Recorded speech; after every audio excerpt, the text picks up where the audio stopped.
give a huge round of applause for Professor Chad the Bug. Class, humans, people. No matter the species, no matter the purpose, life is a one-way trip. Now, before you get your metaphysical buttholes in a pinch, get back to the back of the van, roll down the window, and commune. Let me drive for a second. I just said what I said. That moment has passed. It happened and you were here for it, and now it is done. Only way to go back is to watch it on YouTube. Please like and subscribe. Life is a one-way trip, not linear. That is for math and hindsight, which I only do for taxes. No matter how many microdoses you've done, or I did and forgot what I was talking about, only to find out I've been talking to anyone and instead was in fact sitting on the bathroom on the lip of the bathtub talking to my shoes. Eventually, you will come around and figure out that you're still just alive. It's only 9:30. Tomorrow is coming, and thankfully it's Saturday. Life, like that shroomage, is a one-way trip. No matter how it feels in the moment, you can't go back in time. You just lose some because you didn't fully grasp what microdosing is. The experience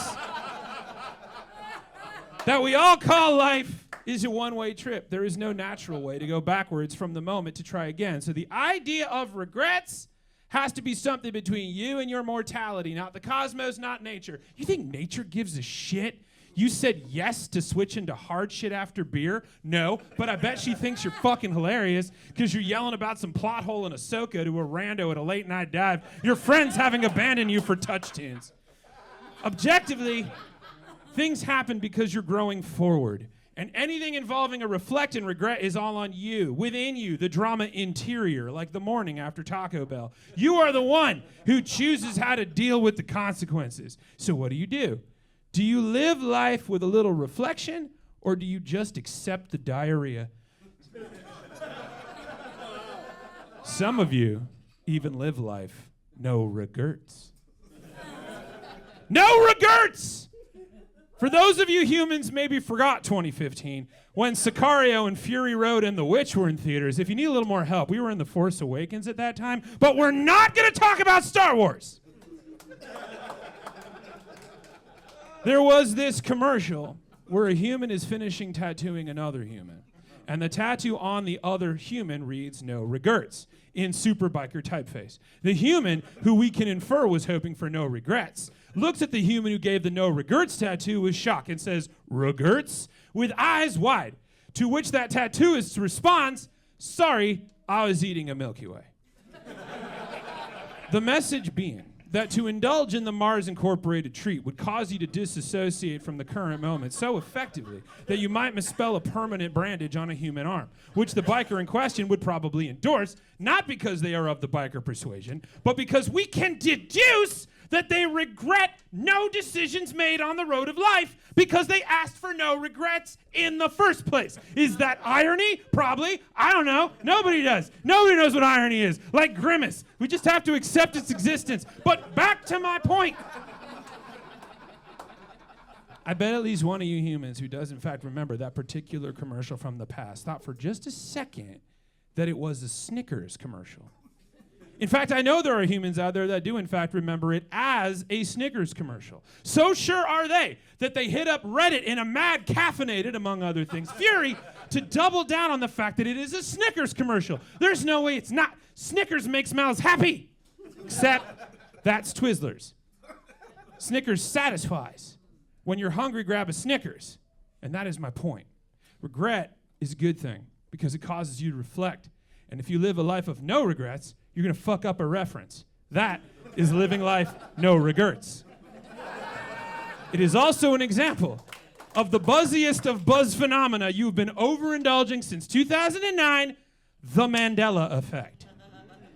See, back in 2009, when Up, The Hangover, and He's Just Not That Into You were in theaters, if you need a hand, we were a year into the Clone Wars around then, but we're not going to talk about Star Wars.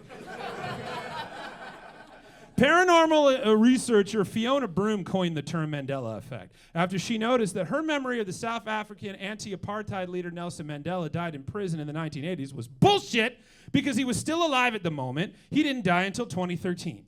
Fiona Broom found that a bunch of other humans thought the same thing and began to study this false memory phenomenon because you humans do it a lot. Famous examples are the Mr. Monopoly character from the games having a monocle, which he doesn't. In this economy, he can see just fine. The Berenstain Bear is actually being spelled S-T-A-I-N, not S-T-E-I-N, and Mickey Mouse wore suspenders back in the day, which he did not. This whole time he was out there, one pantsing away from an R rating. And a lot of humans, including some of you, thought he was holding up his hog with safety buckles.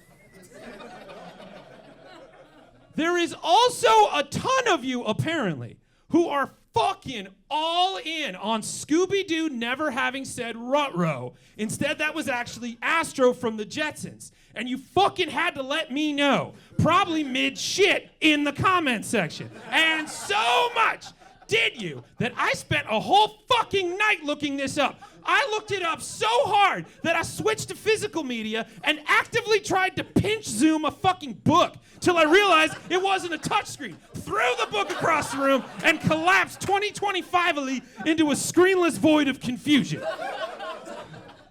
For what it's fucking worth, Scooby-Doo and Astro were both created by Iwo Takamoto and voiced by Don Messick, and they both said Ruh-roh. Quote, Don